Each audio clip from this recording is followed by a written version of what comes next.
এমন সুন্দর জীবন, এমন সুন্দর যৌবন, আহা শক্তির টাইমটা, জীবনের সক্ষমতার সময়।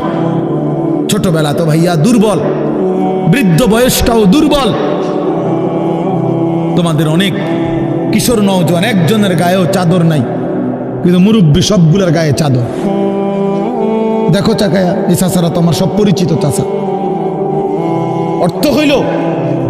অর্থ হইল এই বৃদ্ধের এই দুর্বলতা তাকে চাদর গায়ে দিতে বাধ্য করেছে।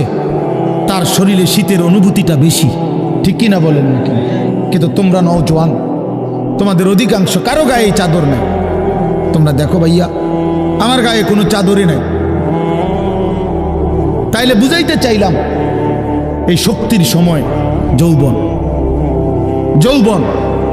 যুবক চাইলে পাহাড় কাইটা সমান করতে পারবে, যুবক চাইলে সাগর নদী মাটি দিয়ে ভরাট করে দিতে পারে। একটা এলাকার যুবক ছেলেরা যদি চায়, সবার হাতে হাতে মদের বোতল পৌঁছাই দিতে পারবে। একটা সমাজের ছেলেরা যদি চায়, সবার হাতে হাতে নামাজের মুসল্লাও তুলে দিতে পারবে। অতএব ছেলেরা, তোমরা যারা যুবক আয়োজন করছো, আমি তোমাদের উৎসাহ দেই, একটু আগাও, এখানে থাইমা যাইও না। একটা মাহফিল করছি, এক ফোটলা বিরিয়ানি খাওয়াই দিছি, খালাস না বন্ধু, একটু আগাও। তোমরা আবার বসো, যে কয়জনে মাহফিলের আয়োজন করছো তোমরা আবার বসো, যে আমরা কেমনে আটটু ভালো হইতে পারি, আটটু চরিত্রবান হইতে পারি, আমরা কেমনে নিজেরা নামাজ ধরতে পারি। একটু যদি হিম্মত করো যুবক, ইনশাআল্লাহ ভালো হবে। শনিবার দিন আমি আমার মাদ্রাসায়, এই শনিবারে সকাল 10টা থেকে বিকাল 4:30 পর্যন্ত, এইবারই প্রথমবার আমি আলাদা 16 বছর থেকে 30 বছরের নিচে যাদের বয়স, এই কিশোর যুবকদের জন্য আলাদা ইসলাহি মজলিসের আয়োজন করছিলাম। আমার শায়েখ আল্লামা মুফতি মুশতাকুর নবী সাহেব বয়ান করছেন, আল্লামা মুফতি আমজাদ হুসাইন সাহেব বয়ান করছেন, হযরত মাওলানা মুফতি ইউসুফ বিন ইকবাল বয়ান করছেন, আমাদের কুমিল্লা ক্যান্টনমেন্টের বড় একজন শিশু বিশেষজ্ঞ ডাক্তার মিজানুর রহমান উনি বয়ান করছেন, আমি নিজে কিছু কথা বলছি। প্রায় 600 ছেলে এন্ট্রিভুক্ত আসছে, এখানে উপস্থিত হয়েছে 600। সন্দ্বীপে, চট্টগ্রামে আমরা প্রতি বছর সন্দ্বীপ যাই, সেখানে 4টা-5টা ছেলে ফজরের নামাজের জন্য, তারা বন্ধু কলেজের ছেলে, 4-5 জন ছেলে মাত্র। ওরা একদিন সিদ্ধান্ত নিছিল, ওরা সবসময় ফজরের নামাজ পড়তো, তো ওরা একদিন সিদ্ধান্ত নিছে যে ফজরের পরে তারা সন্দ্বীপ তো সাগরের পারে, তো সাগরের পারে হাঁটতো তারা। তো তারা একদিন সিদ্ধান্ত নিছিল আজ থেকে 1 বছর আগে, যে আমরা সকালবেলা না হাইটা চলো আমরা বন্ধুদেরকে ফজরের জন্য জাগাই, ফজরের ক্যাম্পেইন করি, ফজরের জন্য গণসংযোগ করি। এই 4-5 জন ছেলে উদ্যোগ নিয়ে শুরু করছে। ঠিক 1 বছরের মেহনতে এই গত নভেম্বর, 24 সালের নভেম্বরে আমি গেছি মাহফিলে, ওইখানে তারা আমার লিস্টেড, ফজরের পরে আমি তাদের জন্য আলাদা বয়ান করছি, তাদের আলাদা মাহফিল হয়েছে ফজরের পরে। মানে রাইতে আমি যেই প্যান্ডেলে ওয়াজ করছি, ওই প্যান্ডেলটা তারা সকালের জন্য আবার ভাড়া নিছে। বুঝেন না এই কথা? আমি ওখানে ছিলাম, আর ওখানে রাত্রে আসা যায় না, ওইটা সন্দ্বীপে স্পিড বোট দিয়ে আইতে যাইতে হয়, তো তার রাইতে আওয়ানোর সিস্টেম নাই, থাকতে হয়। এই জন্য ফজরের পরে আবার বয়ান করছি 1.5 ঘন্টা। তো ওরা, আমি বললাম এত ভোরে ছেলেরা আইবনি, কয় হুজুর আসবে ইনশাল্লাহ, আপনি দেখেন। তারা আমারে দেখাইছে কাগজে কলমে লিস্টেড করা, প্রায় 4,500 ছেলে এখন ফজরের নামাজ জামাতে পড়ে। যুবক চাইলে কি না পারে, যুবক চাইলে ভাঙতে পারে, যুবক চাইলে গড়তে পারে, যুবক চাইলে বুলডোজার দিয়ে সমান করে লাইতে পারে, সমান করে ফেলতে পারে। আবার সেই ভাঙার উপরে যুবক চাইলে গড়তেও পারে। আল্লাহ তাআলা নওজোয়ানের শরীরে অসম্ভব হিম্মত দান করছে, অসম্ভব হিম্মত। এই জন্য বাপ, আমি যুবক যারা, তাদেরকে উৎসাহিত করলাম। মহান আল্লাহ পাক রব্বুল আলামিন আমাদেরকে বলছেন, আমি তোমাদের ইমানদার, ইমান নিলাম, আমি ইমান দিছি বান্দা, আমি গত বছর যখন তাবলীগের সফরে ছিলাম দিনাজপুর জেলায়, গত বছর আগস্ট মাসে ৭২ বছর বয়স্ক একজন হিন্দু লোককে কালেমার দাওয়াত দিছিলাম। ওনার 2 ছেলে মুসলমান, ওনারে আমি 2.5 ঘন্টা কালেমার দাওয়াত দিছি। আমরা 3 জন আলেম মিলে কত অনুনয় বিনয় করছি, কাকুতি মিনতি করছি, কাঁদছি, চোখের পানি ফেলছি। একটা বার চাচা কালেমা পড়েন, আপনার ছেলে মুসলমান, ছেলের বউ মুসলমান, আপনার নাতি নাতনি সব মুসলমান, আপনি এখনো বসে আছেন কেন? আহা, এই ৭২ বছর হয়ে গেছে। বুড়া মিয়া কয় আমি ওটা বলবো না, বলে নাই। আমি আমার সাথীদের কাছে, আমার 26 জন সাথী নিয়ে চিল্লাই গেছি, 16 জন আলেম, এক চিল্লা সফরে 950 মানুষ আল্লাহর রাস্তায় বের হয়েছে চিল্লার জন্য।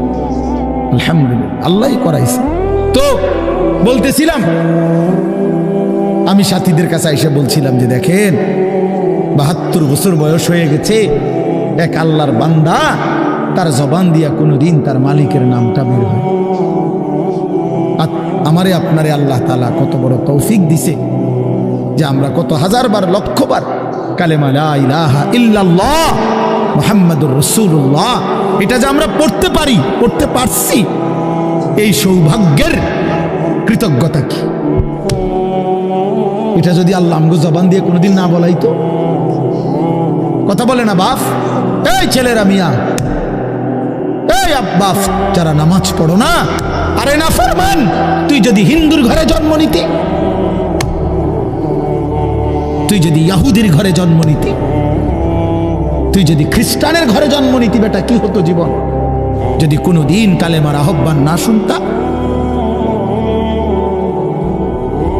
তুমি তো মুসলমানের ঘরে জন্ম নিয়া এভাবে ইমানকে ফেলে দিলা, মুসলমানের ঘরে জন্ম নিয়ে এভাবে নামাজকে প্রত্যাখ্যান করলা। ছি ছি ছি ছি, তোমারে দেখে তো হিন্দুও হাসবে, তোমারে দেখে তো ইহুদিও হাসবে, তোমারে দেখে তো খ্রিস্টানও হাসবে, যে দেখছো ওই নাকি শ্রেষ্ঠ জাতি, ওদের ধর্ম নাকি শ্রেষ্ঠ ধর্ম, ওদের ধর্ম কোরআন নাকি শ্রেষ্ঠ কিতাব, ওদের শ্রেষ্ঠ ধর্ম ওদেরই পছন্দ হয় না, ওদের শ্রেষ্ঠ কিতাব ওরাই পড়তে পারে না। তো এটা কিসের শ্রেষ্ঠ? কথা বলেন না। তাহলে আমি তো আমার ধর্মের অপমান। কথা বলেন না, আমি আমার ধর্মের অপমান না, আমি আমার কোরআনের অপমান। এজন্য তোমরা যারা বেনামাজি ছেলে, তোমরা ধর্মের অপমান।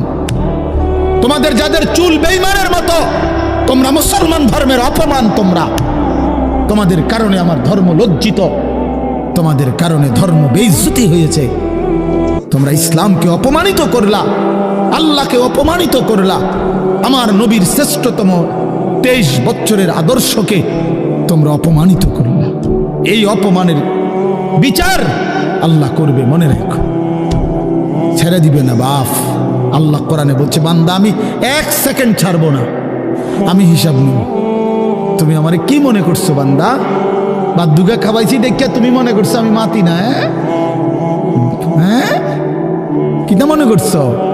এ পেশাব পায়খানার ভাত তুমি মনে করছো? আমি কিছুই বলবো না, কিছুই বলবো না।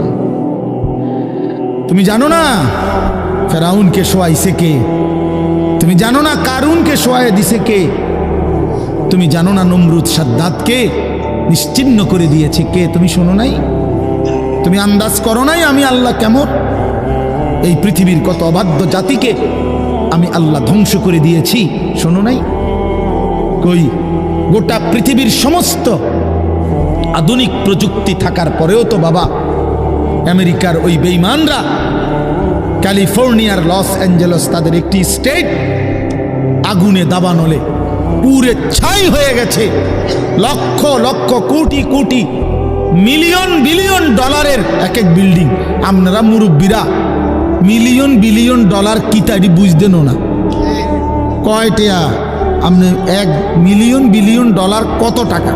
কমপক্ষে 300 টাকার বেশি। মানে আপনি এটি বুঝতেন না, টেহাইনি এটান বুঝতেন না। কথা বুঝছেন কিনা? হ্যাঁ, আমরা কিতাবে পড়ছি এক বুজুর্গকে, হ্যাঁ, একটা জিনিস দামি ওনার কাছে ছিল, তো ওনার কাছে বলছি এটা আপনি বিক্রি করে দেন। কত মূল্য? উনি বলছে 100 দিরহাম, 100 টাকা। তখন উনি যখন বিক্রি করে দিছে, ওনারে 100 দিরহাম দিছে, তো অন্য কেউ ওনারে পরে বলছে, হায় হায় জনাব, আপনি তো বহুত বড় ঠকছেন, মাত্র 100 টাকা দাম চাইলেন, এটার দাম তো আরো অনেক।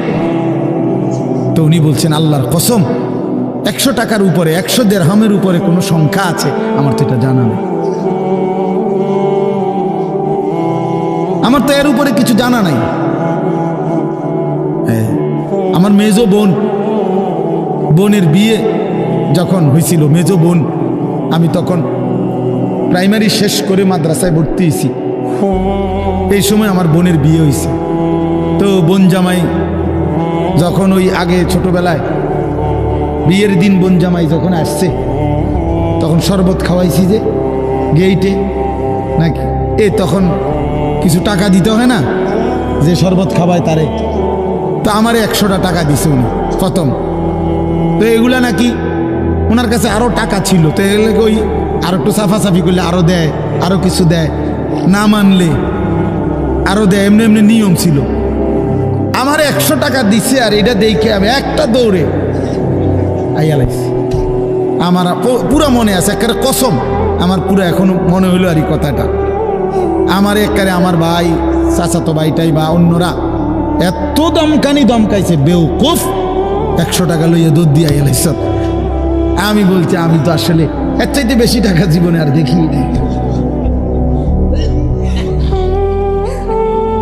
তো বলতে চাইলাম, হাজার হাজার কোটি কোটি মিলিয়ন ডলারের এই বাড়ি ভবন, এগুলো পৃথিবীর সর্বাধুনিক প্রযুক্তি দিয়ে, অত্যাধুনিক প্রযুক্তি থাকা সত্ত্বেও, আধুনিক সরঞ্জামাদি থাকার পরেও বাপ আল্লাহর দেওয়া আযাবে আগুনে যখন জ্বলছে, এই কয়দিন হইল, কোনো বেঈমানে 1 সেকেন্ডের জন্য আগুন নিভাইতে পারে নাই। 14,000 ফায়ার সার্ভিস কর্মী একসাথে আপনার পানি দিছে, আরো বাড়ে, আগুন আরো বাড়ছে। তার মানে বোঝা গেল বাবা, পৃথিবীর কারো শক্তি মূলত কোনো শক্তি না, আল্লাহর শক্তির সামনে, আল্লাহর ফায়সালার সামনে। আল্লাহ যদি ভালো রাখে তাইলেই ভালো থাকা। হ্যাঁ, আপনার টাকা তো আছে 1000 কোটি টাকা, কিন্তু আপনার ফেডে অসুখ, আপনি টেহা দিয়ে কিনবেন। আপনার টাকা তো আছে লক্ষ কোটি টাকা, কিন্তু আপনার তো ডায়াবেটিস, আপনি কিনবেন টাকা দিয়ে কি করবেন? আপনি 7 রাজার ধন হইলেও কি লাভ হবে আপনার? এই জন্য আমি অনুরোধ করছি, আমরা মুমিন, আল্লাহ আমাদেরকে বলছে এটাই কথা, সকলেই আল্লাহর কথা শুনবে এটা জরুরি না, এবং সবার সৌভাগ্য হবে এটাও জরুরি। আসমানের ফয়সালা, আল্লাহ তাআলার ফয়সালা। আল্লাহর কথা বলতে পারা এটাও সৌভাগ্য, শুনতে পারা এটাও সৌভাগ্য, ইন্তেজাম করতে পারা এটাও সৌভাগ্য। যালিকা ফাদলুল্লাহি ইউতিহি মান ইয়াশা। আল্লাহ তাআলা বলছেন এটা আল্লাহ তাআলার ফজল, অনুগ্রহ, দয়া, তিনি যাকে ইচ্ছে করেন দিয়ে থাকেন, তিনি যাকে ইচ্ছে। হযরতে বেলাল রাদিয়াল্লাহু তাআলা ওনার বাড়ি মক্কা মদিনা না, অনেক দূরে, কিন্তু উনি মুসলমান হয়েছেন, সাহাবী হয়েছেন। হযরতে হুযাইফা নবীজির সাহাবী, ওনার বাড়ি মক্কা মদিনা না, ইয়ামান, উনি মুসলমান হয়েছেন, সাহাবী হয়েছে। হযরতে সালমান, ওনার বাড়ি মক্কা মদিনা না, ওনার বাড়ি ইরান, পারস্য, তো উনি সেখান থেকে আল্লাহ আনাইছেন, উনি কালেমাওয়ালা হয়েছে। হযরত আবু হুরায়রা রাদিয়াল্লাহু তাআলা, বিখ্যাত সাহাবী, সবাই নাম জানে, আবু হুরায়রার নাম সবাই জানেন না? উনিও কিন্তু মক্কা মদিনার মানুষ না, উনি দাউস গোত্র, এটা অনেক দূরের, কিন্তু সেখান থেকে আল্লাহ ওনাকে আনাইয়া মুসলমান হয়েছেন, সাহাবী হয়েছেন। কিন্তু আবু জেহেল বাড়ির কাছে, আল্লাহর ঘর কাবার সবচেয়ে কাছে, সর্বপ্রথম বাড়ি যার কাবা ঘরের পরে আবু জেহেলের বাড়ি। জানেন এটা? আবু জাহেলের ঘরের আগে কারো ঘর নেই, কারো ঘর ছিল না। নবীজির ঘরও আরো পিছনে ছিল, সবার ঘর পিছনে। কাবা ঘরের সবচেয়ে নিকটতম প্রতিবেশী ছিল আবু জাহেল। তো কি হয়েছে এত? কিন্তু বদনসিব, আবুল আহাব কাছে ছিল, বঞ্চিত। এই জন্য এটা আসমানের ফয়সালা। এত কাছে থেকে বঞ্চিত হলো কেন? এত দূরের থেকে আসলো কেন? বুঝছেন না হিসাবটা? তাহলে মূলত ফয়সালাটা কার? ইউতিহি মান ইয়াশা। আল্লাহ বলছেন আমার অনুগ্রহ, আমার দয়া আমি যাকে ইচ্ছে করে দিয়ে থাকি, আমি যাকে ইচ্ছে করে দিয়ে থাকি। এই জন্য বললাম আর কি, আমি সবাই শুনতে পারবে, শুনবে এটা জরুরি না। আল্লাহ যাকে পছন্দ করে, ইচ্ছে করে, তাকে আল্লাহ তাআলা দ্বীনের বুঝ দান করে। হাদিসের মধ্যে আছে মাইয়ুরিদিল্লাহু বিহি খায়রান ইউফাক্কিহু ফিদ্দীন। আল্লাহ যার ভালো চান, কল্যাণ করতে চান, তাকেই আল্লাহ তাআলা দ্বীনের বুঝ দান করে, দ্বীনের বুঝ দান করে। নবীজি বলেন ইজা আরাদাল্লাহু বিআবদিন খায়রান ইস্তা'মালাহু। আল্লাহ যখন তার কোনো বান্দার ব্যাপারে ভালোর ফয়সালা করে, তো আল্লাহ তাআলা তাকে কাজে লাগান। সাহাবীরা জিজ্ঞেস করছে কিভাবে কাজে লাগায়? কাইফা ইস্তা'মিলুহু, হে আল্লাহ রাসূল, আল্লাহ তাকে কাজে লাগান কিভাবে? তো নবীজি বলেন ইউওয়াফিকুহু লিআমালিন ক্বাবলাল মাউত। আল্লাহ যাকে ভালো চান তাকে মৃত্যুর আগে আগে নেক আমল করার তৌফিক দান করেন। এটাই তারে কাজে লাগাইছে যে ঠিক আছে, তোমারে দিয়ে আমি আমার সিজদা দেওয়া, তোমারে দিয়ে আমি আমার ঘরের খেদমত নেব, তোমারে দিয়ে আমি আমার কোরআনের খেদমত নেব। আল্লাহ তাকে আমলের তৌফিক দিয়ে থাকেন। তাইলে এই জন্য বললাম, এটা সব সময় মনে রাখবে, আল্লাহর দেওয়া তৌফিক ছাড়া বান্দা নামাজ পড়তে পারে না। বাত আল্লাহ সবাইকে খাওয়ায়, সেজদা আল্লাহ সবাইকে দিয়ে দেওয়ায় না। দুনিয়ার প্রয়োজন আল্লাহ সকলের প্রয়োজন পূরণ করে। জন্তু, জানোয়ার, কুকুর, বিড়াল, সাপ, বিচ্ছু, কাফের, মুশরিক, বেঈমান, নাস্তিক, মুরতাদ, এদের সকলের দুনিয়াবি প্রয়োজন আল্লাহ পূরণ করে। এই খানা পিনা, পেশাব পায়খানা, হ্যাঁ জরুরত, এগুলো তো আল্লাহ তাআলা জন্তু জানোয়ারেরও পূরণ করে। কিন্তু সেজদা, আল্লাহর গোলামি, আল্লাহর ইবাদত সবাইকে দিয়ে আল্লাহ করায় না। আল্লাহ যাকে পছন্দ করে, ইচ্ছে করে, তাকেই আল্লাহ তাআলা তার দ্বীনের জন্য কাজে লাগায়, আল্লাহর ইবাদতের তৌফিক দান করে। এই জন্য এটা সবসময় মনে রাখতে হবে। নবী সাল্লাল্লাহু আলাইহি ওয়াসাল্লাম দোয়া করতেন যে আল্লাহ আমার ইবাদত, আপনার ইবাদত সুন্দরভাবে করার জন্য আপনি আমারে সাহায্য করেন। আপনি সাহায্য না করলে হবে না, আপনি তৌফিক না দিলে হবে না। আল্লাহুম্মা লা মানিআ লিমা আ'তাইত। আপনি দিলে বাধা দিবে কে? আপনি না দিলে দিবে কে? আপনাকে বাদ দিয়ে কারো কোনো চেষ্টায় কি লাভ হবে? কোনো লাভ হবে না। এই জন্য এটা অনেক বড় ইহসান, আল্লাহ তাআলার দয়া। আল্লাহ যাকে পছন্দ করে, ইচ্ছে করে, দয়া করেন, আল্লাহর ইচ্ছা হয়, আল্লাহ তাকে কোরআন পড়তে দেয়, দ্বীন মানতে দেয়, আল্লাহকে সেজদা করতে দেয়। আর এমনি বাকিদেরকে আল্লাহ খাওয়ায়, পড়ায়। এটা একটা কমন ব্যাপার। আল্লাহ তাআলা বলছেন আমি অনুগত অবাধ্য সবাইকেই খাওয়াই। কাফের, মুশরিক, বেঈমান, কারো রিজিক দুনিয়াবি আমি আটকাই না। এই জন্য আল্লাহ তাআলা ফেরাউনকেও রিজিক দিছে, মুসা নবীকেও রিজিক দিছে না? নমরুদকেও রিজিক দিছে, ইব্রাহিম আলাইহিস সালামকেও রিজিক দিছে। আল্লাহ তাআলা আবু জেহেল, আবু লাহাবকেও রিজিক দিছে, নবী সাল্লাল্লাহু আলাইহি ওয়াসাল্লামকেও রিজিক দিছে। তাহলে দুনিয়ার প্রয়োজন সকলের পূরণ করছে, সকলের। কিন্তু আখিরাত সমান না, আখিরাত ভিন্ন। আখিরাত শুধুই ঈমানদারের। পরকালের সুখ, শান্তি, নিয়ামত শুধুই ঈমানদারের, শুধুই সেজদাওয়ালার। কোরআন শরীফে আছে আল্লাহ তাআলা বলবে কুলু ওয়াশরাবু হানিআম বিমা কুনতুম তা'মালুন। আমার বান্দা বিগত জীবন দুনিয়াতে যে আমল করছো তার বিনিময়ে আজকে জান্নাতে খাও, পান করো, ওগুলোর বিনিময়ে। কুলু ওয়াশরাবু হানিআম বিমা আসলাফতুম ফিল আইয়ামিল খালিয়া। আল্লাহ বলেন জান্নাতীকে বলবে, বান্দা নিশ্চিন্তে আরামসে দুনিয়ার জীবন যে তুমি নেক আমল করেছো তার বিনিময়ে আজকে আরামসে নিশ্চিন্তে নির্বিঘ্নে আমার জান্নাতে খাও এবং পান করো। জাযাআম বিমা কানু ইয়ামালুন। আল্লাহ তাআলা বলেন জান্নাতের এই নিয়ামত বান্দা তোমাকে দিলাম কিসের বিনিময়ে? জাযাআম বিমা কানু ইয়ামালুন। ওই যে দুনিয়ায় আমল করেছিলে তার বিনিময়। এ তোমার সেজদার বিনিময়, এ তোমার রুকুর বিনিময়, এটা তোমার জিকিরের বিনিময়, আমার গোলামের বিনিময়, আমার বন্দিগির বিনিময়। এই জন্য আখিরাত শুধুই মুমিনের জন্য, পরকাল শুধুই ঈমানদারের জন্য। এই জন্য আল্লাহ তাআলার তৌফিক ছাড়া বান্দা আমল করতে পারে না, নামাজ পড়তে পারে না, সেজদা দিতে পারে না।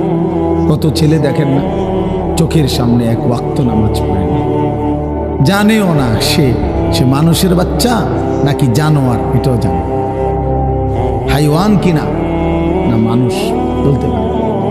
কে পাঠাইলো, কেন পাঠাইলো, কে সৃষ্টি করলো, কেন সৃষ্টি করলো, কি জন্য আসলো, কিচ্ছু জানে না, কিছুই জানে না। লক্ষ্য উদ্দেশ্যহীন, গন্তব্যহীন এক পাগল, মাতাল, ছাগল, যা মন চায় তাই করে, যা মন চায়।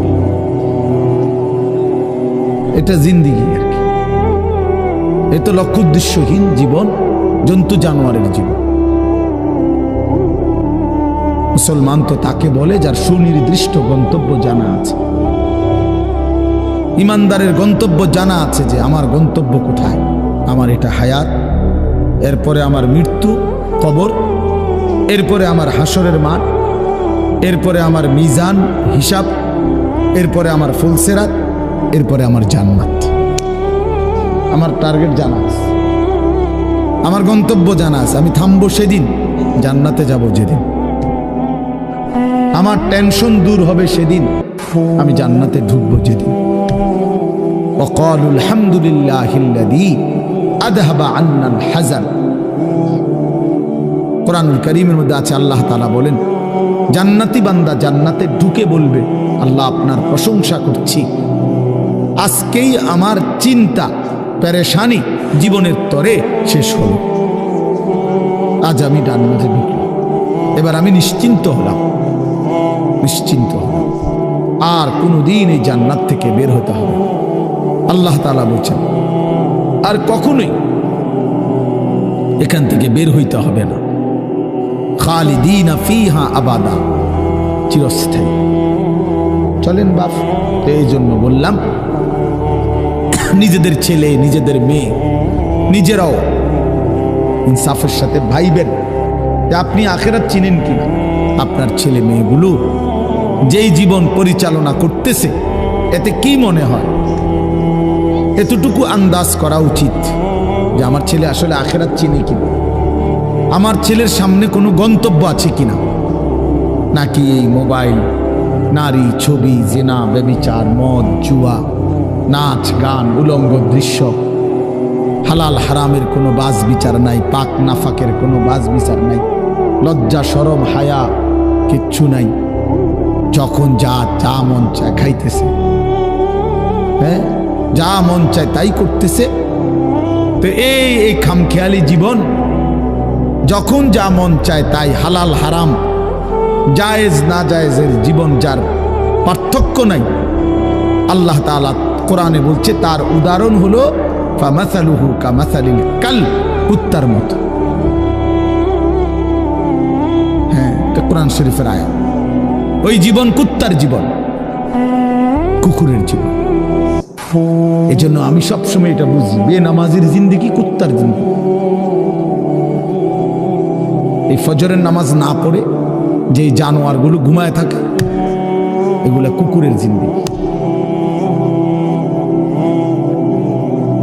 খালাস। এই সুদখোরগুলো যে জিন্দেগি কাটায়, এগুলো কুকুরের জিন্দেগি। এই হারামখোরগুলো যে জীবন কাটায় এটা জানোয়ারের জীবন। কোরআন শরীফের আয়াত এটা। ওয়াত্তাবাআ হাওয়াহু ফামাসালুহু কামাসালিল কালব। আল্লাহ বলছে মনের ইচ্ছা মতো যে চলে, আল্লাহর হুকুমের পরোয়া করে না, হালাল হারাম এর পার্থক্য যে মানে না, আল্লাহ বলছে তার উদাহরণ কামাসালিল কালব, কুত্তার মতো, কুকুরের মতো। ইন তাহমিল আলাইহি ইয়ালহাস আও তাতরুকহু ইয়ালহাস। আল্লাহ বলছে কুকুরের স্বভাব, দৌড়ানি দিল জিহ্বা লম্বা করে হাঁফায়, ছেড়ে দিল দাঁড়ায়া দাঁড়ায়া জিহ্বা লম্বা করে হাঁফায়, জিহ্বা লম্বা করে হাঁফায়, এমন করে। এ কুকুরের স্বভাব। পেলেও অতৃপ্ত, না পেলেও অতৃপ্ত, থাকলেও অশান্তি, না থাকলেও অশান্তি। কারণ হারাম করছে, নাফরমান যে, আল্লাহর অবাধ্য যে, পাক নাফাক, হালাল হারাম। যার কাছে সুদ আর ব্যবসা একই রকম মনে হয়, সে কি মানুষ নাকি? যার কাছে আপন বউ পরের মহিলা সমান মনে হয়, নিজের বউও দেখে, মানুষের বেডিও দেখে, তো তার কাছে কি কোনো হালাল হারামের পার্থক্য আছে কি? তো সে জানোয়ার না তো জানোয়ার কি? সে জানোয়ার না তো জানোয়ারটা কে? তাই বলে, ইনসাফের কথা বলে, নাহলে বিচারে কোন কি কয়? এই জন্য এটা সবসময় মনে রাখবেন। জওয়ান হন আর বুড়া হন, আমি হই আর আপনি হন, হালাল হারামের পার্থক্য যার মধ্যে নাই, কুকুরের মধ্যে কোনো হালাল হারামের পার্থক্য নেই। কুকুরের মধ্যে পাক নাফাকের কিছু নেই, কারণ যেহেতু সে জানোয়ার। কিন্তু মানুষ যে ইনসান, তার সৃষ্টিগত সত্তার মধ্যে হালাল হারামের অনুভূতি থাকতে হবে। মুসলমান তাকেই বলবে যার মধ্যে জায়েজ না জায়েজের পার্থক্য আছে, হালাল হারামের অনুভূতি আছে, পাক নাফাকের অনুভূতি আছে। কোরআনুল কারীমে আল্লাহ তাআলা এটা বলছেন। এজন্য নবীজি বলছেন আল হালালু বাইয়িন ওয়াল হারামু বাইয়িন। যেটা হালাল এটা স্পষ্ট, যেটা হারাম এটাও স্পষ্ট। নবীজি বলেন আমি অন্ধকারে রেখে যাই নাই উম্মতকে, একটা সেকেন্ডের জন্য আমি আমার উম্মতকে আড়ালে রেখে যাই নাই, সব কিছু আমি স্পষ্ট বলেছি। হালালগুলোও পরিষ্কার করে দিছি, হারাম যা তাও স্পষ্ট করে দিয়েছি। 24 ঘন্টার যাবতীয় কর্মকাণ্ড আমি আল্লাহ স্পষ্ট করে দিয়েছি। ওই দেখেন ওই অপদার্থ ছেলেটার দিকে দেখেন, এক নজরে মোবাইলের দিকে তাকায় রয়েছে, কারে বলে কি ওয়াজ করে এর কোনো খবর। এটা ধরে রাখছে মোবাইল, এক নজর একদিকে খালা। এবার ওয়াজ হয়, কারে বলে কি বলে, আমার এত কিছু দরকার, আমি আর আমার মোবাইল। এই জিন্দেগি, এই ছেলে পেলেদের আকসারের জীবন এটা। 24 ঘন্টা পৃথিবীতে তার একটাই জিনিস, সেটা হলো একটা মোবাইল। এটাই তার মা, এটাই তার বাবা, এটাই তার আত্মীয়, এটাই তার স্বজন। মোবাইলেই হাসে, মোবাইলেই কাঁদে, মোবাইলেই আবেগ, মোবাইলেই অনুভূতি, সব কিছু জীবনের মোবাইলটা। কোত্থেকে আসলো, কে বানাইলো, কে সৃষ্টি করলো, কেন পাঠাইলো, কে আমারে বানাইলো, আমি কোত্থেকে আসলাম, কেন রাত হয়, কেন দিন হয়, আমার কোনো দায়িত্ব আছে কিনা আমার আল্লাহর পক্ষ থেকে, কিচ্ছুর কোনো সামান্যতম বুঝ বুদ্ধি আকল দিমাগ কিচ্ছু। 365 দিন, এক বছরে কোনো দিন নামাজ পড়ে না, তারও কিছু মনে পড়ে না, কেউ তারে মনে করাইও দেয় না। কই তার বাপ কেডা, তার মা কি, কেউ একটু বলেও না যে কিরে বাপ তুমি যে এক ওয়াক্ত নামাজ পড়ো না, তুমি মুসলমানের বাচ্চা হইলা কেন, তুমি মানুষের বাচ্চা হইলা কেন। তার মা একটাবার বলে না, মায়ে কেমন, সন্তানেই কেমন। আমার খুব আফসোস লাগে, এটা খুব আফসোস। মাঝে মাঝে মনটা চায় যে কি আসলে কি মুসলমান এত পাষাণ হইল কেমন? বাপে কেমন, সন্তানেই কেমন, মাই কেমন, মেয়েটাই কেমন। কেউ পর্দা করেন, মাও বেপর্দা, মেয়েও বেপর্দা। বাপ ফুজি ছেলে মেয়ে সবাই মিলে টেলিভিশন চায়, একসাথে নাচ গান নর্তকীর ছবি নাটক সিনেমা দেখতেছে। ছি ছি ছি ছি, কত নিকৃষ্ট মুসলমান, কত বেশরম বেহায়া নির্লজ্জ হইলে এত বড় বেশরম হইতে পারে? আত্মমর্যাদা, আত্মসম্মান, লজ্জা যদি এক বিন্দু থাকতো তাইলে তো বাবা জিজ্ঞেস করতো যে কিরে বাপ, তুই মুসলমানের ঘরে জন্ম নিয়া এক ওয়াক্ত নামাজ পড়ে না, তুই কেমনে রে আমি মুসলমানের সন্তান হইলি? তুই মুসলমানের ঘরে সন্তান হইলি কেমন? আরে এইটা তো আগে বোঝাপড়া করার বিষয় ছিল। তোর বিদেশ, তোর চাকরি, তোর দাখিল, তোর এসএসসি বেড়া এডি বাদ দে বেড়া, থো বেড়া এডি পরের কথা বেড়া। আগে তুই মুসলমানের বাচ্চা কিনা আগে এটা বল বেটা। তোর নামাজের বোঝাপড়া কর আগে বেটা। কিসের তোর বিদেশ, আবার কিসের তোর দেশ? তোর চাকরি দিয়ে আমি করব কি? তোর ব্যবসা দিয়ে আমি করবো কি? তোর উপার্জন খাইয়া আমি করবো কি বেটা? তুই তো হারাম কর, তুই তো নাফরমান। এতটুকু যদি বিবেক বাবার না থাকে, সেটা কেমন বাপ? এ কেমন অভিভাবক? এ কেমন মুসলমান মা বাবা যাদের হৃদয়ে এই কথা আসলো না? আপনার তো উচিত ছিল আগে এই বুঝাপড়া করা। আগে ছেলের সাথেই বুঝাপড়া করেন। তুই মুসলমানের বাচ্চা কিনা আগে এটা বল। মুসলমানের বাচ্চা 16 বছরে এক ওয়াক্ত নামাজ ছাড়া থাকে কেন? কথা বলেন, ইনসাফ কি বলে? ইনসাফের কথা বলেন, বিচারের কথা বলেন। ছেলেগুলোকে আপনারা এভাবে ছেড়ে দিলেন, আর তোমরা ছেলেরাও বাবা এভাবে নষ্ট হয়ে গেল। অনাদরে, অবহেলায় এমন সুন্দর জীবন, এমন সুন্দর যৌবন, শরীর স্বাস্থ্য সব শেষ করে দিলাম। একবারও মনে পড়লো না তোমারও তো শেষ আছে বাপ। রাত যেমন ভোর হয়, দিন যেমন রাত হয়, তোমারও হায়াতও একদিন শেষ হয়। প্রতি ঘন্টা মিনিট সেকেন্ড যায় মানে তোমার হায়াত যায়, আমার হায়াত যায়, ঠিক না? তো আল্লাহ আমাদেরকে বুঝ দান করেন। এজন্য বাপ আমরা ভাবা উচিত, আমাদের এটা ফিকির করা উচিত। ছোটরাও বড়রাও মাঝ বয়সীরাও এত লাগাম ছাড়া মানুষ হয় না। মুসলমানের জীবন এত বড়, জন্তু জানোয়ারের মতো হওয়ার কথা না বাবা। হ্যাঁ, গুনাহ হইতে পারে, গুনাহ আমারও আছে, আপনাদেরও আছে, গুনাহ হইতে পারে, হবে। সেটা হলো হুচট খাওয়া।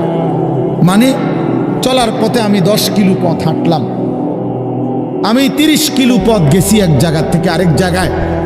তো এই চলার পথে হয়তো একবার আধবার পড়ে যাইতে পারি, পিছলা খাইতে পারি, ঠিক আছে, এটা হইতে পারে। কিন্তু আমি বুঝি 30 কিলোমিটার একেবারেই ফিরে রইলাম, পিছলা খাইয়া রইলাম। তাহলে ভুল আমার হইতে পারে, গুনাহ আমার হইতে পারে। আমার 6 মাসে কোনোদিন নামাজ ছুটে যাইতে পারে। আমি জীবন চলার পথে কখনো কাউকে রাগ করতে পারি, গালি দিয়া লাইতে পারি। এটা তো হওয়া স্বাভাবিক, হইতে পারে। কিন্তু লাগাতার প্রতিদিন একরকম, এটা মুসলমান? কথা বুঝছেন কিনা আমার? আপনি বুঝি এখানে প্রত্যেকদিন মিশা কথা কইবেন, আপনি বুঝি প্রতিদিন সুদ খাইবেন, আপনি বুঝি প্রত্যেক দিন ওজনে কম দিবেন, এটা বুঝি মুসলমান? আপনি বুঝি একদিনও নামাজ পড়তেন না, আপনি বুঝি 365 দিনে কোনোদিন ফজরের নামাজ পড়তেন না, এটা মুসলমান? তো এটা তো হুচট খাওয়া না, এটা তো গাদ্দারি, এটা তো ইচ্ছা করে ঠান্ডা মাথায় ধীরে সুস্থে ভেবে চিনতে আল্লাহর সাথে গাদ্দারি করতেছে। আল্লাহরে বুড়া আঙ্গুল দেখাইতেছে যে দেখো কইলা কেন সেজদা দিতাম না, চাই কিতা করতাম। আল্লাহ বলবে অসুবিধা নাই বান্দা, বাতে না খাও, আর তো বেশি কিছু না, দুগা খানাই তো খাও আর ঘুম যাও, খানা তো কুত্তাও খায়। তবে মনে রাখো কবরে আইসো একটা লাথি দেওয়া ফেরেশতারে দিয়া, একটা লাথি, এক লাথিতে বুঝবা আমার নাফরমানির শাস্তি কি। কাল্লা সাউফা তা'লামুন সুম্মা কাল্লা সাউফা তা'লামুন। আল্লাহ বলে বান্দা কবরে আইসো, আমি বুঝায় দেব আমার নাফরমানির শাস্তিটা কি।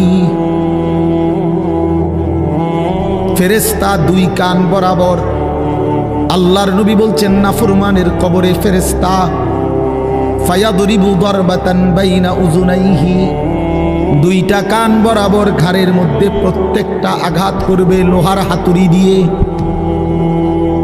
ফায়াসিহু সাইহাতান, নাফরমান কবরে এত জোরে চিৎকার করবে ইয়াসমাউহা মান ইয়ালিহি ইল্লা সাকালাইন। আল্লাহর নবী বলেন দুনিয়াবাসী মানুষ এবং জিন ব্যতীত আল্লাহর সব সৃষ্টি ওই বেঈমানের কবরের চিৎকার শুনতে পাবে, এমন জোরে চিৎকার দিবে। একটা একটা আঘাত এভাবেই চলবে কিয়ামত পর্যন্ত, এভাবেই চলবে কিয়ামত পর্যন্ত। আল্লাহর নবী সাল্লাল্লাহু আলাইহি ওয়াসাল্লাম বলেন নাফরমান পাপীকে যখন কবরে রাখা হবে, তিনটা প্রশ্নের উত্তর যখন নাফরমান দিতে পারবে না, সাথে সাথে কবর তারে এত জোরে একটা চাপ দিবে, একটা চাপ দিয়া ডান পাশের মাটি বাম দিকে, বাম দিকের মাটি ডান পাশে চলে আসবে। হাত্তা তাখতালিফা আদলাউহু, আল্লাহর নবী বলেন ডান পাশের পাঁজরের হাড্ডি ভাইঙ্গা বাম পাশে ঢুকে যাবে, বাম পাশের হাড্ডিগুলো ভাইঙ্গা ডান পাশে ঢুকে যাবে। নবীজি দেখায়া দিছে হাত্তা তাখতালিফা আদলাউহু, এইভাবে দুই আঙ্গুল একটা যেমন আরেকটার মধ্যে ঢুকে যায়, আল্লাহর নবী বলেন এভাবে পাঁজরের হাড্ডি একটা আরেকটার মধ্যে ঢুকে যাবে। কি বাপ মনে করছো তোমারে এমনে এমনে ছেড়ে দিব? কি মনে করছো যার ভাত খাইলা তার বুঝি হিসাব দিতে হবে না? কি মনে করছো মুফত এটা? হ্যাঁ, কার পানি পান করেছো, কার ভাত খেয়েছো, কার আসমান, কার জমিন, কার চন্দ্র, কার সূর্য ব্যবহার করেছো বান্দা? কার এটা? তোমার আব্বার? শরীরটা তোমার বাপের নি, চোখ নাক কান তো তোমার আল্লাহর। আলাম নাজআল লাহু আইনাইন ওয়া লিসানান ওয়া শাফাতাইন। আল্লাহ বলে বলো না বান্দা আমি কি দুইটা চোখ দেই নাই? ওহ বাবা কথা কই, আমি কি জিহ্বাটা দেই নাই? আমি কি দুইটা ঠোঁট দেই নাই? তো উত্তরে কি বলবেন যে না দেন নাই? কি বলবেন? কথা বলেন। এই কথা বলার হিম্মত আছে কারো যে আল্লাহ আপনি চোখ দেন নাই, আপনি ঠোঁট দেন নাই? কারো সাহস আছে কিনা এটা বলার? তাইলে আল্লাহই তো দিয়েছেন। আলাম নুসিহ জিসমাকা, হাদিসে আছে নবীজি বলেন আল্লাহ জিজ্ঞেস করবে হাসরের মাঠে বান্দা বলো না আমি কি তোমার শরীরটা সুস্থ রাখি নাই? ওয়া নুরভিকা মিনাল মা, আমি কি প্রতিবার তৃষ্ণার্ত অবস্থায় তোমারে আমি আল্লাহ তো আমি কি পানি পান করাই নাই? আমি তো পানি পান করিয়েছিলাম, আমি তো তৃষ্ণা নিবারণ করেছিলাম, আমি তো ক্ষুধার চাহিদা পূরণ করেছিলাম, আমি তো কায়নাতের সূর্য চন্দ্র আলো বাতাস দিয়েছিলাম। ওয়াজআলনা নাওমাকুম সুবাতা, আল্লাহ বলে সারাদিনের ক্লান্তি দূর করার জন্য রাত্রি গভীরের ঘুম আমি আল্লাহই তো বানিয়েছি। ওয়াজআলনাল লাইলা লিবাসা, অন্ধকার কালো চাদর দিয়ে ঢেকে পৃথিবীটাকে অন্ধকারাচ্ছন্ন করে দিয়েছি আমি আল্লাহই তোমার ঘুমের উপযুক্ত পরিবেশের জন্যে। আবার দিনের বেলা আলোকিত করে দিয়েছি তোমার উপার্জনের সুবিধার জন্যে। রাতে তুমি ঘুমাইবার জন্য অন্ধকার করে দিয়েছি। দিনে তুমি রোজগার করবা এই জন্য আলোকিত করে দিয়েছি। সুবহানাল্লাহ। ওয়াজআলনান নাহারা মাআশা, উপার্জনের জন্য দিন বানিয়েছি, ঘুমাইবার জন্য রাত বানিয়েছি। ওয়াজআলনা সিরাজাও ওয়াহাজা, একটা উজ্জ্বল সূর্য আমি আল্লাহই বানিয়েছি। وأنزلنا من المعصرات ماء ثجاجا, জমাট বাঁধা মেঘ থেকে আমি আল্লাহ অঝোর ধারায় বৃষ্টি নামিয়েছি। এই জমিনটাকে সিক্ত নরম করেছি, ছোট্ট ছোট্ট ছিদ্র বানিয়েছি। তোমার অনাদরে ফেলে দেওয়া দানা আমি আল্লাহ কুদরতি স্বয়ংক্রিয় মেশিন দিয়ে আমি আল্লাহ জমিনের নিচে আমি নিয়ে এসেছি। কয়দিন পরে আবার আমি আল্লাহ সেই ছোট্ট দানা থেকে নতুন গাছ বের করে দিয়েছি। লিনুখরিজা বিহি হাব্বাও ওয়া নাবাতা, তাহলে রিজিকের ব্যবস্থা আমি করলাম, ঘুমের ব্যবস্থা আমি করলাম, উপার্জনের পরিবেশ আমি করে দিলাম, শরীর স্বাস্থ্য জীবন যৌবন আমি দিলাম। আমি কেন সেজদা পেলাম না? আল্লাহ যদি বলে বান্দা আমি কি অপরাধ করলাম, আমি তোমারে এত কিছু দিয়ে আমি কি অন্যায়টা করলাম যেই অপরাধের কারণে তুমি আমারে সেজদা দিলা না? কি বলবা যুবক? নাফরমান যুবক কি বলবা? অসভ্য যুবক যে নামাজ পড়ো না, হাইওয়ান তুমি কি বলবা? তুমি মানুষ না জানোয়ার? বেনামাজি তুই মানুষ না জানোয়ার? বল, মানুষ না জানোয়ার? বল বেটা। অনেক বেহায়া এখনো হাসে এইখানে, এত বড় অসভ্য বেহায়া, এই বেহায়া এখনো হাসে। চিন্তা করছেন? হ্যাঁ, এত বড়, এত নির্লজ্জ, এত বড় অসভ্য যে এখনো হাসে। অর্থ হইল আমারই কয়, বুঝেন নাই? বুঝতেছে সে আমারই কয়। আহ আহ, আমার মনে হয় কুকুর রে কইলে কুকুর মাথা নামাইলে। আহা, আমাদের সন্তানদের হালাত কত নাজুক, চিন্তা করে দেখে। মুসলিম সমাজে বসবাস করে, বাপ মুসলমান, মা মুসলমান, চারিদিকে মসজিদ, চারিদিকে মাদ্রাসা, কত দাড়িওয়ালা, টুপিওয়ালা, পাঞ্জাবিওয়ালা। প্রতিদিন মসজিদের মিনারা থেকে উচ্চ কণ্ঠে মাইকের হর্ন দিয়ে আজান হইতেছে। এত বেশি মাইক, হর্ন, মসজিদ, মাদ্রাসার পরিবেশের মাঝখানে থাইকাও এটা কত বড় গাদ্দার, কত বড় গাদ্দারা নাফরমান। এত সুন্দর চারদিকে মসজিদ, মাদ্রাসা, আলেম ওলামা, দাড়ি, টুপি, মাদ্রাসার পরিবেশের ভেতরে থাইকাও জানোয়ারে একটা সেজদা দেয় না। কত বড় নিকৃষ্ট জানোয়ার, চিন্তা করছে? এই বাপ, এমন সন্তান পাইলা কবরে যাই আফসোস ছাড়ার কিচ্ছু নেই। আজকে যদি এই আফ্রিকার জঙ্গলে থাকতো তাহলে হয়তো যে বাবা এত বড় আফ্রিকার জঙ্গলে ছিলাম যেখানে কোনো দিন কোনো আজান হয় নাই, যেখানে কোনো মসজিদ দেখি নাই, মাদ্রাসা দেখি নাই, আল্লাহ চিনব কোত্থেকে? আমি তো আফ্রিকার জঙ্গলের ভিতরে থাকতাম। বলেন, একটা ছেলে বলেন, এই ছেলেগুলো বেনামাজি যে ছেলেগুলো, এদেরকে জিজ্ঞাসা করেন যে বাবা তুই কি আল্লাহ চিনলি না, না রাসূল চিনলি না? তুমি বাবা কি মসজিদ চিনলা না, মাদ্রাসা চিনলা না? কোনোদিন কি কোরআন দেখলা না? কারো লাশ, কারো জানাজা, কারো কবর কিছুই দেখো নাই? কিচ্ছুই তোমার কলজার মধ্যে কোনো এক বিন্দু কোনো বিবেক অনুভূতি জাগাইলো না? শুধু নারী, শুধু একটা মোবাইল, শুধু একটা ছবি, শুধু একটা অশ্লীল দৃশ্যের কাছে হেরে গেলা। ছেলেরা বলো বাবা, তোমরা বলো, কার কাছে হাইরা গেলা? কেমনে হাইরা গেলা তুমি? তোমার বাপ মুসলমান, মা মুসলমান, তোমার ঘর মুসলমান, তোমার দাদা দাদি, নানা নানি, চাচা মামা, ফুফা খালু সব মুসলমান।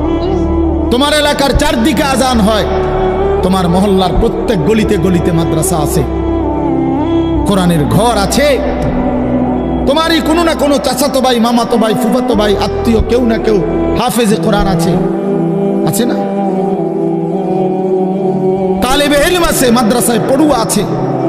এত কিছু দেখার পরেও যার কলিজায় এক ওয়াক্ত নামাজ পড়তে মন চায় না, তার দিল পাথরের চাইতে শক্ত, তার দিল জন্তু জানোয়ারের দিলের চাইতে নিকৃষ্ট। কারণ এ বড় শক্ত হারামি, মনে রাখি। সে কিছুই মনে করে না আল্লাহকে, কিছুই মনে। এত মসজিদ মাদ্রাসা, এত নামাজ রোজার এত চিহ্ন দেখাও আমি কিছুই বিশ্বাস করি না। আমি বিশ্বাস করি আমার জীবন হলো মোবাইল, আমার জীবন হলো নারী, আমার জীবনের অর্থ হলো ছবি, আমার জিন্দিগির মাকসাদ হলো উলঙ্গ ছবি দেখা, নর্তকী দেখা, জিনা ব্যভিচারের দৃশ্য দেখা, মদের আড্ডা, জুয়ার আড্ডা, নারীর আড্ডা, কোনো অশ্লীল মেয়ের পিছনে জীবনটা শেষ করে দেওয়া। খালাস, আমি বুঝছি এটাই জীবন। কিসের মসজিদ, কিসের মাদ্রাসা, কিসের আল্লাহ, কিসের রাসূল, আমি এগুলা বুঝি না। এতটা উল্টে গেল কেন? এত বড় লানত হলো কেন বলেন বাবা? অতএব আপনাদের কাছে অনুরোধ করলাম, আপনারা আপনাদের বিবেককে নিয়ে ভাবেন। তোমরা ছেলেরাও বাবা রাগ হইও না, বুঝতে শিখো বাবা। কে ফিরাবে তোমাদেরকে? কে ফিরাবে? কে ফিরাবে? কে ফিরাবে বাপ? তোমরা কি কোনোদিন মরবা না? আজ যদি মৃত্যু হয়, এই বেনামাজি জিন্দিগি নিয়ে কেমনে কবরে যাইবা? টিকবা কেমনে? এই নাফরমানের জিন্দিগি নিয়ে কেমনে টিকবা? এই জন্য আমরা প্রত্যেকেই প্রস্তুতি নেই।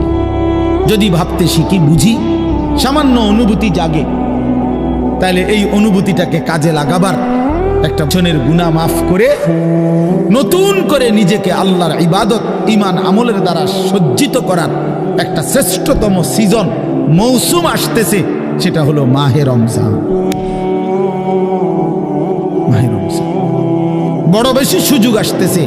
আল্লাহ যদি দয়া করে হায়াত দেয়, তো পিছনের সব গুনাহ মাফ করিয়ে নতুন সাজে নিজেকে সজ্জিত করার, আখিরাতের রঙে রঙিন করার, জান্নাতের রঙে নিজেকে গড়ে তোলার এক শ্রেষ্ঠতম মাস মাহে রমজান।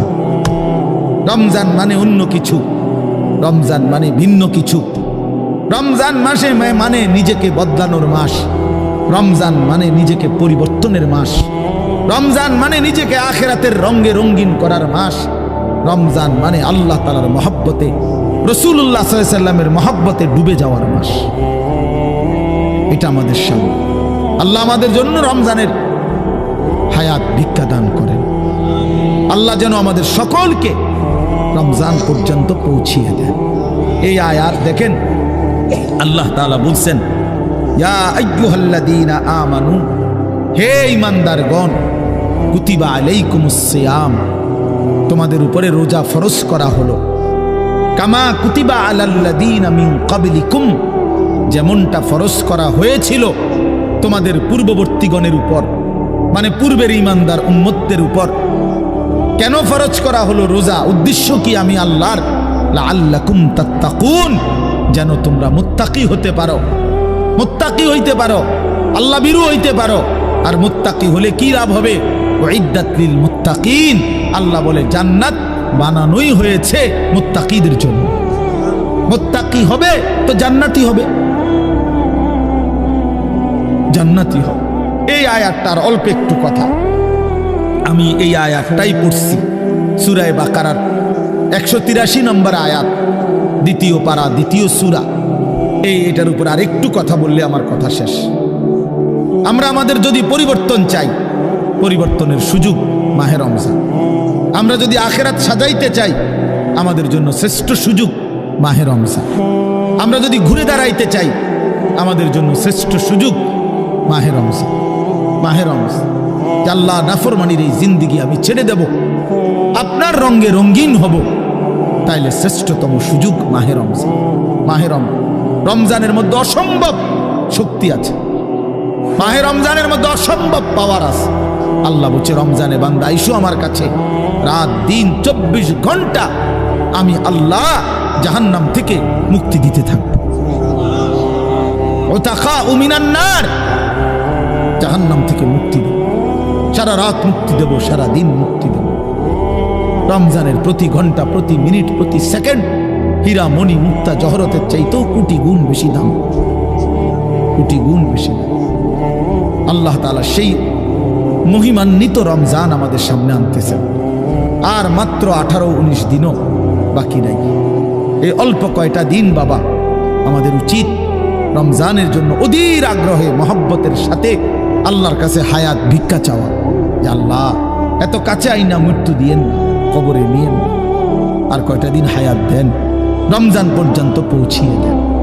আল্লাহুম্মা বারিক লানা ফি রাজাব ওয়া শাবান ওয়া বাল্লিগনা রমাদান। আল্লাহ তাআলা বলেন ইয়া আইয়ুহাল্লাযীনা আমানু। দেখেন এই একটি আয়াতে আল্লাহ 4টা কথা বলছে। একটা হলো হে ঈমানদারগণ, 2 নাম্বার হলো তোমাদের উপরে রোজা ফরজ করা হলো, 3 নাম্বার হলো যেমনটা ফরজ করা হয়েছিল পূর্ববর্তীদের উপরে, 4 নাম্বার হলো যেন তোমরা মুত্তাকি হতে পারো। কয়টা কথা হলো? এই 4টা কথার আমি 4টা আলগা সংক্ষিপ্ত একটু ব্যাখ্যা বলি। 1 নাম্বার হলো হে ঈমানদারগণ, এটা আল্লাহ আমাদেরকে ডাক দিয়েছেন। তাফসীরের মধ্যে আছে আদম আলাইহিস সালাম থেকে নিয়ে আমাদের নবী পর্যন্ত, ইতিপূর্বে আমাদের নবীর আগে যত নবী পৃথিবীতে আল্লাহ পাঠাইছেন, ওই নবীদের উপরে যারা ঈমান আনছিল ওই নবীদের আমলে, তাদের কাউকে কোনোদিন আল্লাহ তাআলা এই শব্দ দিয়ে হে ঈমানদারগণ ইয়া আইয়ুহাল্লাযীনা আমানু বলে ডাক দেন নাই। আগে সর্বপ্রথম আমাদের নবী, আখিরি নবী, আল্লাহর বন্ধু, আমাদের নবীর ভালোবাসায় আল্লাহ তাআলা বলছে বন্ধু, বিগত কোন নবীর ঈমানদার উম্মতকে আমি যেই শব্দে ডাকি নাই, এই প্রথম আপনার ভালোবাসায় আপনার ঈমানদার উম্মতকে আমি ইয়া আইয়ুহাল্লাযীনা আমানু এই নতুন শব্দে ডাক দিলাম। হে ঈমানদারগণ, হে ঈমানদার তোমরা আমার। তাফসীর ইবনে কাসিরের মধ্যে আছে যে ঈমানদার সে আল্লাহর বন্ধু, যে মুমিন সে কার বন্ধু? আল্লাহর বন্ধু। আল্লাহর বন্ধু, মুমিনের বন্ধু আল্লাহ, আল্লাহর বন্ধু মুমিন,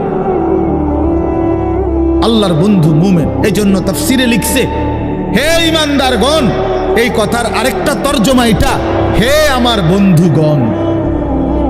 আল্লাহ যেন ডাক দিয়া বলছে হে আমার বন্ধুগণ, তোমরা আমার বন্ধু, তোমরা আমার। আমি বানাইছি বহু জনেরে, তোমরা বানাইছি আমার জন্য, আমার জন্য। তোমরা আমার, তোমরা আমারে মেনে নিয়েছ, তোমরা আমার কালেমা পড়েছ, তোমরা আমার রাসূলকে মেনে নিয়েছ, অতএব তোমরা আমার। তোমাদের কালেমা লা ইলাহা ইল্লাল্লাহ মুহাম্মাদুর রাসূলুল্লাহ এটা আমি গ্রহণ করলাম, গ্রহণ করে আমি নিলাম, এই জন্যই আমি তোমাদেরকে ডাক দিই।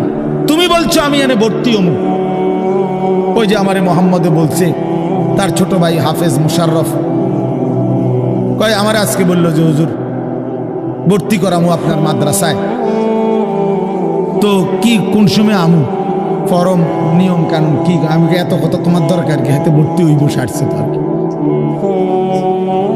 তার মানে আমি বলতে চাইছি তারে কি বুঝাইলাম, তোমার এত নিয়ম কানুনের দরকার কি, আমি তারে নিলাম, খালাস আমি ভর্তি নিলাম।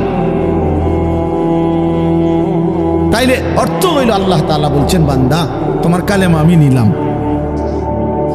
তোমার ঈমান আমি নিলাম, এজন্য আমি তোমার মুমিন বলে ডাক দিলাম। আল্লাহ কাউকে নিজের করে ডাক দেওয়া, খোদার কসম এটা তার জীবনের সবচেয়ে বড় পাওয়া। যদি দিল থাকতো তাইলে আমরা বুঝতাম। এক এমপি সাহেব যদি কারো নাম নেয়, এক মন্ত্রী সাহেব কারো নাম নেয়, আর তারে যদি কেউ আইয়া কয় আজকে তো মন্ত্রী সাহেবের কাছে গেছিলাম আর উনি তোমার নাম নিছে, তোমার কথা ভালো কইছে, বাবা হেতে বেটা তো মানে ঠ্যাঙালগি দিয়ে আটতে লাগবে। হ্যাঁ বাইতে ইয়া ঘরে বেড়ে কথাবার্তা সাবধান কও, আগের মতো নাই, যেরুম মনে করছে এরুম না।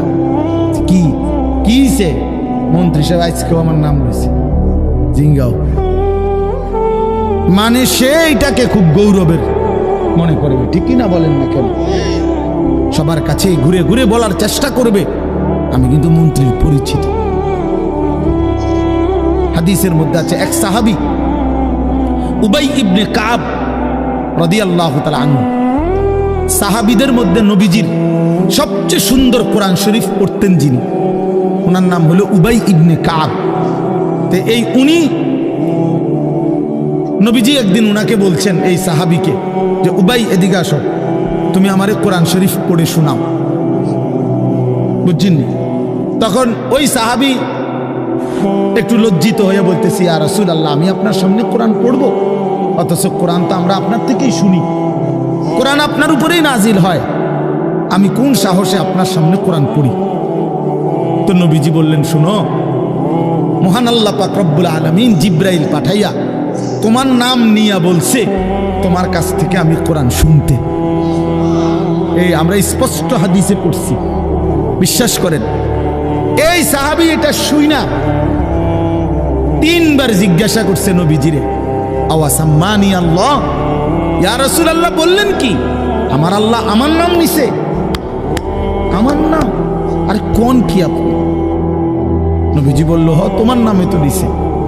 উনি আবার জিজ্ঞাসা করছে, ইয়া রাসূলুল্লাহ সত্যি বলছেন আমার নাম নিয়েছেন আল্লাহ? বলছে, হ তোমার নাম। আবার জিজ্ঞাসা করছেন, হাদিসের স্পষ্ট শব্দ আছে ফাবাকা।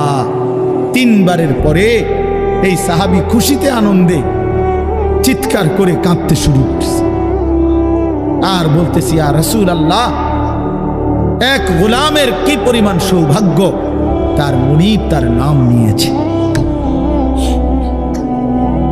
তা আমরা আমাদের কালেমার কি পরিমাণ সৌভাগ্য, আমরা একবার বলেছি কালেমা, আল্লাহ আমাদেরকে ডাক দিছে, ইয়া আইয়ুহাল্লাযীনা আমানু, হে আমার কালেমা ওয়ালারা, তোমরা আমার, তোমরা আমার, আমি তোমাদের ঈমান নিলাম, আমি তোমাদেরকে ডাক দিলাম। এক মুমিনের কি পরিমাণ খুশি হওয়া উচিত আপনি শোনেন। 29 নম্বর পারায় একটা সূরা আছে, সূরা মুরসালাত। এই যে এর আগে একটা সূরা আছে সূরা দাহার, কোরআনুল কারীমের 76 নম্বর সূরা, 2 পৃষ্ঠাওয়ালা ছোট সূরা।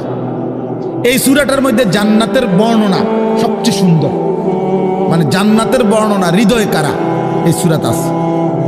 এই সূরাটা যেদিন নবীজির উপরে নাজিল হয়েছে সেদিন নবীজির সামনে একজন কালো রঙের সাহাবী বসা ছিলেন, ওয়াইন্দাহু রাজুলুন আসওয়াদ, কালো একজন রঙের সাহাবী বসা ছিল, উনি বসা ছিলেন। এই সময় এই সূরাটা নাজিল হয়েছে, নবীজি উনাগরে শুনাইছে সূরাটা।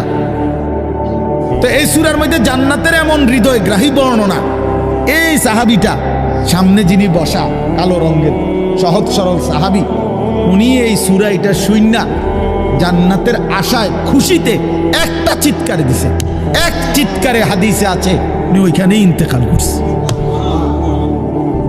এখানে তখন আল্লাহর নবী বলেন, ওয়াল্লাহি লাকাদ আখরাজা নাফসা সাহিবিকুমুশ শাওকু ইলাল জান্নাহ। নবী বলেন, আল্লাহর কসম, জান্নাতের প্রবল আকাঙ্ক্ষায় তোমাদের বন্ধু জীবন দিয়ে দিল। निकल जाए दम तेरे कदमों के नीचे, यही दिल की हसरत, यही दिल की आरज़ू।